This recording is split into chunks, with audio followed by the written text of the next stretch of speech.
سوہنی اپنے اندر کا زہر اگل رہی تھی۔ دیکھو ادھر، سوہنی نے اپنی انگلی کا اشارہ سامنے کمرے کی طرف کیا تو دروازہ کھل گیا۔ سکندر نے پلٹ کر دیکھا تو اس کا خون کھولنے لگا۔ اس کی بہن سوہنی بیڈ پر بندھی پڑی تھی اور منہ پر کپڑا بندھا ہونے کی وجہ سے گٹی گٹی آواز میں چیخ رہی تھی۔ کمرے میں 3 آدمی تھے، ایک نواز، دوسرا جمال اور تیسرے کو سکندر نہیں جانتا تھا۔ پھر ان لوگوں نے جو وحشتناک کھیل کھیلا اسے دیکھ کر سکندر نے اپنا چہرہ چھپا لیا۔ ایک بھائی اپنی بہن کو لٹتے کیسے دیکھ سکتا تھا؟ سکندر نے غصے کی زیادتی میں زوردار مکہ دیوار پر رسید کیا اور سسکنے لگا۔ ابھی تو کچھ بھی نہیں سکندر، اس کے بعد جو ظلم انہوں نے میرے ساتھ کیے تم دیکھو گے تو کانوں کو ہاتھ لگاؤ گے۔ مسلسل 1 ماہ تک یہ لوگ میرے ساتھ ایسا سلوک کرتے رہے۔ ایک بار میں نے جمال کے منہ پر تھوک دیا تو اس نے میرے ساتھ وہ سلوک کیا کہ میری روح میرا جسم چھوڑ گئی۔ دیکھو ادھر، سوہنی نے آخری جملہ دھمکانہ لہجے میں کہا تو سکندر نے پھر رخ پھیر کر کمرے میں دیکھنا شروع کر دیا۔ جمال نے ایک لمبی سی بوتل اٹھائی ہوئی تھی اور غصے سے کہہ رہا تھا، حرام زادی، تو نے مجھ پر تھوکا، تیری تو میں وہ حالت کروں گا کہ بھکاریوں سے بھی بدتر لگنے لگے گی۔ اور پھر جمال نے جو کیا وہ سکندر کے وہم و گمان میں بھی نہیں تھا۔ جمال نے بوتل کا منہ کھولا تو اس میں سے دھواں نکل رہا تھا اور پھر تیزاب کی وہ بوتل اس نے رنسیوں سے بندھی ہوئی سوہنی کے معصوم چہرے پر انڈیل دی۔ سکندر سے یہ سب دیکھا نہ گیا تو وہ بھاگتا ہوا کمرے میں داخل ہوا۔ اس سے پہلے کہ وہ جمال کو پکڑتا وہاں کچھ بھی نہیں تھا۔ سکندر خونکو کی طرح کبھی بیڈ کو اور کبھی کمرے کی دیواروں کو دیکھتا رہ گیا۔ کیوں میرے بھائی، کیا اب بھی تم مجھے ہی مورد الزام ٹھہراؤ گے؟ سوہنی کی آواز پر سکندر پلٹا۔ اسے جیسے ہوش سا آ گیا تھا۔ تمہارا بھائی ٹھیک کہہ رہا تھا، تمہارے ساتھ جو ہوا وہ واقعی بہت بڑا ظلم ہے، مگر اس کی سزا تم بے گناہوں کو کیوں دے رہی ہو؟ خاموش کھڑی بانو یہ سب تماشا دیکھ چکی تھی۔ شاید تم دونوں کی بات ٹھیک ہے، میں ہی غلط ہوں، لیکن میں خود ایسی نہیں بنی، تقدیر نے مجھے ایسا کرنے پر مجبور کیا۔ جب میں اپنے دشمن سے انتقام نہیں لے سکی تو میرے انتقام نے مجھے دیوانہ کر دیا۔ بدلے کی آگ نے مجھ سے سوچنے سمجھنے کی صلاحیت چھین لی اور پھر میں روح سے بدروح بن گئی۔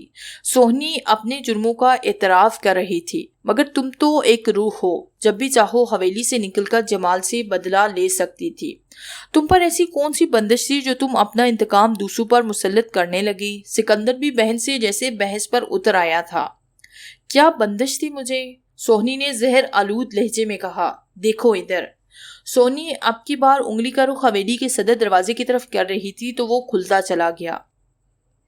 باہر کا ماحول کافی بدلا ہوا تھا۔ تمام درخت ہرے بھرے تھے اور صحن بھی صاف ستھرا تھا۔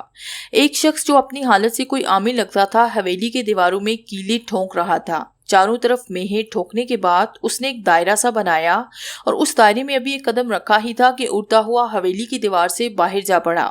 پھر سکندر کو سوہنی نظر آئی جو گیٹ کی طرف بڑھ رہی تھی، مگر ایک خاص فاصلے پر جا کر اسے ایک جھٹکا سا لگتا۔ وہ آگ کی ایک لپیٹ اس کے وجود میں سرایت کر جاتا اور وہ چیختی ہوئی پیچھے ہٹ جاتی۔ اس نے یہ عمل کافی دفعہ کیا مگر ہر بار ناکامی ہوئی۔ آہستہ آہستہ وہ منظر بھی ہوا میں تحلیل ہو گیا۔ اب سکندر کو وہی اجڑی حویلی نظر آ رہی تھی جو یہاں آ کر اسے نظر آئی تھی۔ اب بتاؤ سکندر، انتقام کے ہاتھوں مجبور ایک روح کو قید کر دیا جائے تو وہ بدروح نہ بنے تو اور کیا کرے؟ پہلے چند مہینے اس قید میں نے بہت اذیت میں کاٹے ہیں۔ میرا بس نہیں چلتا تھا کہ میں جمال کی گردن توڑ دیتی۔ پھر میں نے قسم کھائی کہ جو بھی اس حویلی میں داخل ہوگا میں اسے زندہ نہیں چھوڑوں گی، اور جب میں کسی کو مارتی ہوں تو میری روح میں بڑکتے انتقام کے شعلے کچھ دیر کے لیے سرد ہو جاتے ہیں۔ مجھے کسی کو مار کر سکون ملتا ہے اور وہ دن دور نہیں جب جمال خود آئے گا اور میری روح میں بڑکتی آگ ہمیشہ کے لیے ٹھنڈی ہو جائے گی۔ سوہنی نے بات مکمل کر کے سکندر کی طرف دیکھا۔ بہت غلط کیا تم نے سوہنی، بہت غلط کیا۔ اللہ تمہیں معاف فرمائے اور وعدہ کرو کہ آج کے بعد کسی بے گناہ کو نہیں مارو گی۔ مجھے لگتا ہے میری منزل مجھے آج مل جائے گی، سوہنی نے مبہم سے انداز میں کہا اور حویلی کے گیٹ کی طرف دیکھنے لگی۔ بانو، کیا تم میری مدد کرو گی؟ تم چاہو گی کہ میری روح کو سکون ملے؟ سوہنی نے بانو کی طرف پلٹتے ہوئے کہا۔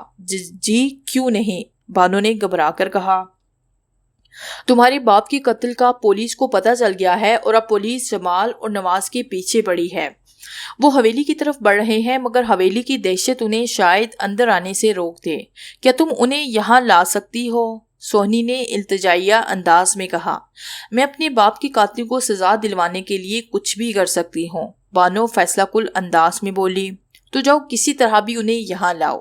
سوہنی نے ایک ایک لفظ چبا چبا کر کہا۔ بانو دروازے کی طرف بڑھی تو سکندر بھی ساتھ ہو لیا۔ تم یہیں ٹھہرو سکندر، اگر ان لوگوں نے تمہیں میرے ساتھ دیکھ لیا تو وہ ادھر نہیں آئیں گے، بانو نے ایک خیال کی آتے ہی کہا۔ میں اپنی موٹر سائیکل اندر لانے جا رہا ہوں، موٹر سائیکل دیکھ کر بھی وہ واپس جا سکتے ہیں۔ بانو نے اسباتی انداز میں سر ہلایا اور دونوں حویلی کے گیٹ کی طرف بڑھ گئے۔ جمال کی جیپ شہر کی طرف رواں دواں تھی۔ وہ کوئی فیصلہ نہیں کر پا رہا تھا کہ کہاں جائے اور کیا کرے، اس لیے اس نے بنا سوچے سمجھے سب کچھ تقدیر پر چھوڑ دیا۔ جیپ اب کچی سڑک سے اتر کر پکی سڑک پر چڑھ گئی تھی۔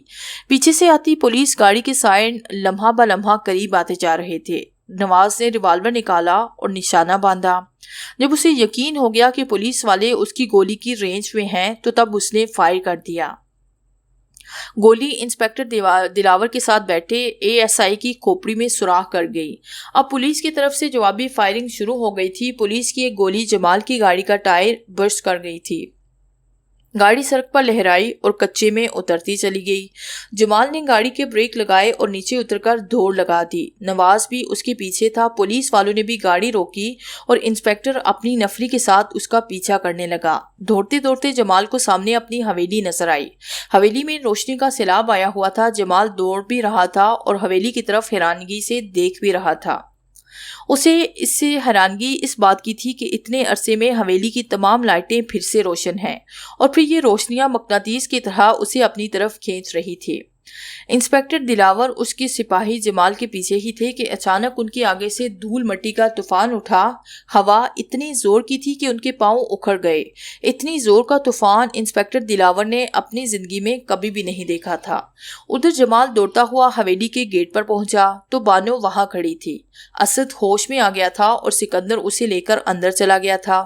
تم ابھی تک زندہ ہو؟ جمال نے اسے دیکھتے ہی خامتے ہوئے پوچھا۔ نواز بھی حیرت کا بت بنا اسے دیکھے جا رہا تھا۔ کیوں، مجھے کیا ہوا ہے؟ بانو نے الٹا سوال کیا۔ یہ حویلی آسیب زدہ ہے، جو یہاں آتا ہے زندہ نہیں لوٹتا، مگر تم تو زندہ ہو۔ اب کی بار نواز نے سوال کیا۔ وہ آسیب اس حویلی کو چھوڑ گیا ہے اور تم دونوں بھی اندر آ جاؤ، پولیس تمہارے پیچھے ہے، بانو نے بڑے لاڈ سے کہا۔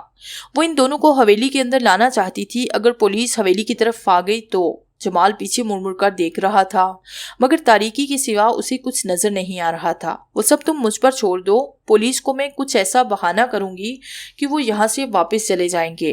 اب اندر آ جاؤ، میں بیڈ روم میں تمہارا انتظار کر رہی ہوں، بانو نے کہا اور گیٹ سے اندر چلی گئی۔ کیا کہتے ہو نواز؟ کیا اب بھی تم ڈر رہے ہو؟ جمال نے نواز سے پوچھا تو وہ فوراً بولا، نہیں سرکار، حویلی کی روشنیاں دیکھ کر ہی مجھے پتہ چل گیا تھا کہ اب یہ حویلی آسیب زدہ نہیں رہی، اور اب تو ماسٹر کی لونڈیاں بھی آپ پر مہربان ہیں۔ ایسے وقت میں ہمیں موقع سے فائدہ اٹھانا چاہیے، اور میرا حصہ یاد سے رکھ لینا، نواز نے ہونٹوں پر زبان پھیرتے ہوئے کہا، اور جمال شیطانی ہنسی ہنستے ہوئے حویلی میں داخل ہو گیا۔ بیڈ روم تک پہنچتے پہنچتے اس کا تمام خوف رفو چکر ہو گیا تھا اور خوف کی جگہ شیطانی سوچوں نے لے لی تھی۔ راہداری کا پہلا دروازہ کھلا ہوا تھا اور بانو اندر بیڈ پر لیٹی اسے پیار بھری نظروں سے دیکھ رہی تھی۔ آخری بار جمال یہاں سوہنی کے ساتھ آیا تھا اور پھر اس نے تمام خیالات جھٹک کر کمرے میں قدم رکھ دیا۔ نواز کو اس نے باہر رکنے کا کہہ کر دروازہ اندر سے بند کیا اور بانو کی طرف بڑھا۔ بانو نے والہانہ انداز میں پیش قدمی کی۔ جمال کے ہونٹ بانو کے ہونٹوں میں پیوست تھے کہ اسے ایسے محسوس ہوا جیسے اس کی پیٹھ میں گرم گرم لوہا اتر گیا ہو۔ فرتے جذبات سے بند ہونے والی آنکھیں ایک جھٹکے سے کھلی تو بانو کی جگہ ایک بھیانک چہرہ تھا۔ جمال نے اپنے آپ کو چھڑانے کی کوشش کی تو اسے محسوس ہوا کہ اس کی زبان کسی آہنی شکنجے میں جکڑی جا چکی ہے، اور پھر حلق سے نکلتی اس کی زبان سوہنی کی خوفناک دانتوں میں دبی نظر آئی، جبکہ سوہنی کے بھیانک پنجے اس کی کمر کا گوشت نوچ چکے تھے۔ جمال چاہنے کے باوجود بھی حلق سے آواز نہ نکال سکا۔ درد کی شدت سے اس کے خواص جواب دے گئے اور وہ ہوش سے بیگانہ ہو گیا۔ جلن کا احساس ہوتے ہی اسے ہوش آنا شروع ہو گیا۔ پوری طرح آنکھیں کھولنے کے بعد اس نے دیکھا کہ وہ خوفناک بلّہ ہاتھ میں تیزاب کی بوتل پکڑے قطرہ قطرہ اس کے پاؤں پر گرا رہا ہے۔ پاؤں کا گوشت گر رہا تھا جبکہ پنجے کی ہڈیاں آہستہ آہستہ ظاہر ہو رہی تھی۔ جمال کے حلق سے خرخراہٹ کی آواز نکلی۔ سونی قطرہ قطرہ کر کے تیزاب گرا رہی تھی اور آہستہ آہستہ اس کے اوپری جسم کی طرف بڑھ رہی تھی۔ جمال نے اٹھنے کی کوشش کی مگر اسے ایسے محسوس ہوا جیسے وہ نادیدہ رسیوں سے باندھ دیا گیا ہو۔ سوہنی اس کا نچلا در جلا چکی تھی۔ اب اس نے سر کی طرف سے شروع کیا۔ دنیا جہاں کا خوف اور اذیت اس کی آنکھوں سے واضح نظر آ رہی تھی، اور پھر جمال کو ہمیشہ کے لیے اذیت سے چھٹکارا مل گیا۔ اس کی روح اس کا جسم چھوڑ چکی تھی مگر سونی نے اسی پر اکتفا نہیں کیا۔ اس نے تیزاب سے اس کا سارا گوشت جلا دیا۔ اب جمال کا ڈھانچہ وہاں پڑا تھا اور کمرے میں دھواں اور گوشت کی بری سی بو پھیلی ہوئی تھی۔ پھر اس نے دروازے کی طرف دیکھا تو دروازہ کھلتا چلا گیا۔ نواز باہر کھڑا جمال کا انتظار کر رہا تھا۔ کمرے سے نکلتا دھواں دیکھ کر اسے گڑبڑ کا احساس ہوا۔ اس نے ریوالور نکال لیا اور ناک منہ پر ہاتھ رکھ کر کمرے میں داخل ہوا۔ اندر کا منظر دیکھ کر اس کی آنکھیں کانوں تک جا پہنچی۔ خوف سے وہ تھر تھر کانپ رہا تھا۔ سوہنی اس کے سامنے کھڑی تھی۔ اس کے ہاتھ میں تیزاب کی بوتل تھی اور پاؤں میں جمال کا ڈھانچہ پڑا تھا جس کا گوشت گھل کر زمین پر پڑا تھا۔ نواز کو کراہیت کی وجہ سے کہ آ گئی، اس نے دروازے کی طرف رخ کیا اور چاہتا تھا کہ یہاں سے نکل جائے مگر دروازہ زبردست دھماکے سے بند ہو گیا۔ نواز کا خلق خشک ہو گیا۔ اس نے ہمت کر کے ریوالور پر گرفت مضبوط کی اور پلٹ کر ریوالور کی ساری گولیاں سوہنی کے جسم میں جھونک دی مگر سوہنی اپنی جگہ سے ٹس سے مس نہ ہوئی۔ سوہنی پر کوئی اثر نہ ہوتے دیکھ کر نواز کی گگی بند گئی۔ اس نے ریوالور پھینکا اور دروازے کو دھڑا دھڑ بجانے لگا۔ سوہنی نے انگلی کا اشارہ کیا اور چھت پر لگا سیلنگ فین اپنی فل رفتار میں چل پڑا۔ اب سوہنی نے نواز کی طرف دیکھا تو وہ آہستہ آہستہ اوپر اٹھنے لگا۔ نواز نے بہت ہاتھ پاؤں مارے مگر موت کے شکنجے نے اسے پوری طرح اپنی گرفت میں جکڑ رکھا تھا، اور پھر اوپر اٹھتا ہوا نواز پنکھے سے جا کر لگا۔ اس کی گردن دھڑ سے الگ ہو گئی اور کٹا ہوا دھڑ کسی شہتیر کی طرح زمین پر آ گرا۔ چند لمحے تڑپنے کے بعد وہ ساکت ہو گیا۔ سوہنی کے حلق سے ایک زوردار قہقہا بلند ہوا جو حویلی کے در و دیوار کو کھلاتا چلا گیا۔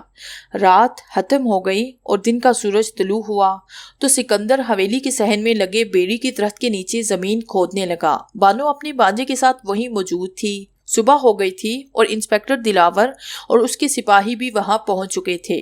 جمال کے ڈھانچے اور نواز کی سرکٹی لاش دیکھ کر انسپکٹر دلاور نے سکندر سے چند سوالات کیے۔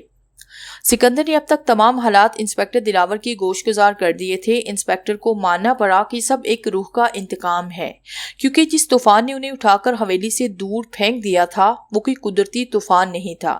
انسپکٹر دلاور نے سارے واقعات چوہدری امجد کے گوش گزار کر دیے تھے، جسے سن کر چوہدری امجد نے اپنا سر پیٹ لیا اور بولا، انسپکٹر، برے کام کا انجام ہمیشہ برا ہی ہوتا ہے۔ اور اب دلاور سوہنی کی نشاندہی پر وہ یہ جگہ کھود رہا تھا۔ سوہنی نے کہا تھا کہ جب تک اس کی لاش کو مذہبی طریقے کے مطابق دفن نہیں کیا جائے گا اس کی روح بھٹکتی رہے گی اور عالم برزخ میں نہیں جائے گی۔ اور پھر تھوڑی سی گدائی کے بعد سوہنی کا ڈھانچہ برآمد ہو گیا۔ سکندر کی آنکھوں سے پھر سے آنسو گرنے لگے۔ انسپکٹر دلاور اور بانو اسے تسلی دے رہے تھے۔ پھر انہوں نے اس ڈھانچے کی تمام رسومات کر کے تدفین کی اور دوسرے دن ہی وہ پھر حویلی چلے آئے۔ اب سوہنی کی روح ان کے سامنے تھی مگر پہلے کی طرح خوفناک نہیں، بلکہ وہی سوہنی جو 1.5 سال پہلے سکندر سے جدا ہو گئی تھی۔ سکندر میرے بھائی، میرا عالم ارواح میں جانے کا وقت ہو گیا ہے، مجھے اجازت دو۔ تمہاری اور بانو کی جوڑی بہت اچھی رہے گی۔ سوہنی نے آخری جملہ بانو کو مخاطب کر کے کہا تو بانو کا چہرہ شرم سے سرخ ہو گیا اور سوہنی کی روح آسمان کی طرف پرواز کر گئی۔